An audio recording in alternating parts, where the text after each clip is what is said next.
Un truc qui est particulièrement cool avec les signaux, c'est de pouvoir créer des valeurs à partir de valeurs de d'autres signaux. On va prendre un exemple tout bête. Là, ce qui pourrait être cool, c'est à chaque fois que j'incrémente, un truc tout bête qui me permettrait de savoir si je suis en fait pair ou impair. Voilà, un truc. Alors, on est d'accord, ça n'a aucune utilité fonctionnelle, mais l'idée c'est de présenter le concept. Et avant, ce qu'on aurait pu faire, c'était un pipe. Voilà. Ouais, pour ceux qui ont déjà fait de l'Angular, on aurait pu faire un pipe, mais bon, c'est quand même un peu lourd. On crée un autre fichier, une autre classe, tout ça pour faire une bête conversion qui va être utilisée qu'une seule fois. C'est pas dingue. Là, ce qu'on peut faire, en fait, c'est hop, un read-only isPair. Et ça, en fait, pour le calculer, en fait, ce serait un computed. Hop, donc la fonction computed des signaux, clac, qui prend en paramètre une fonction. Et dans cette fonction, en fait, l'idée c'est cette fonction va être appelée chaque fois qu'un, au moins un des signaux qui est dans le corps de cette fonction est modifié.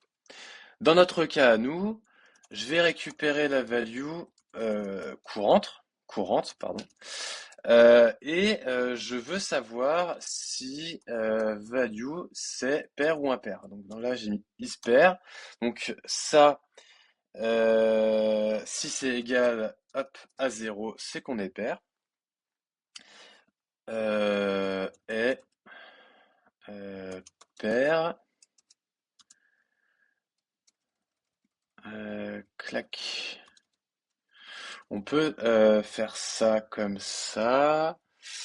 Et pair, tac, et afficher la valeur hop, isPair.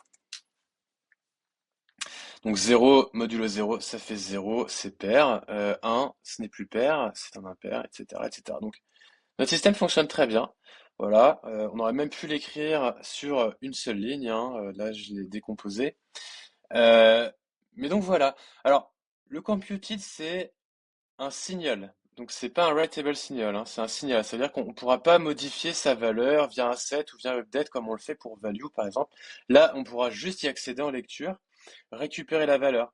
Mais l'idée, c'est justement de pouvoir construire à partir d'autres signaux, d'autres valeurs, potentiellement de créer des libellés, d'autres valeurs, d'autres objets.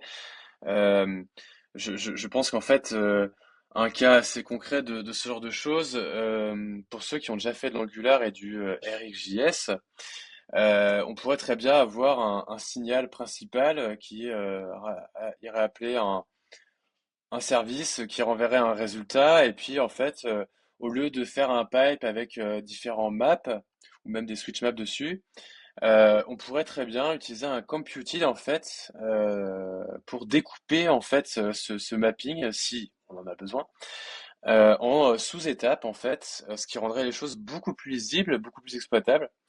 Et donc ça peut être assez intéressant.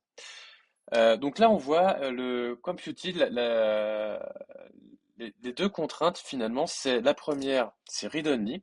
Donc on peut pas modifier ce qu'il y a dedans, hein. C'est uniquement la callback qui est utilisé pour modifier la valeur de ce signal. Et le deuxième, c'est que bah, ça dépend d'au moins un autre signal. Sinon, ça n'a absolument aucun intérêt, c'est plus des signaux. Voilà, donc là, tu vas pouvoir maintenant créer des signaux à partir d'autres signaux sans avoir un code spaghetti cracra. Amuse-toi bien.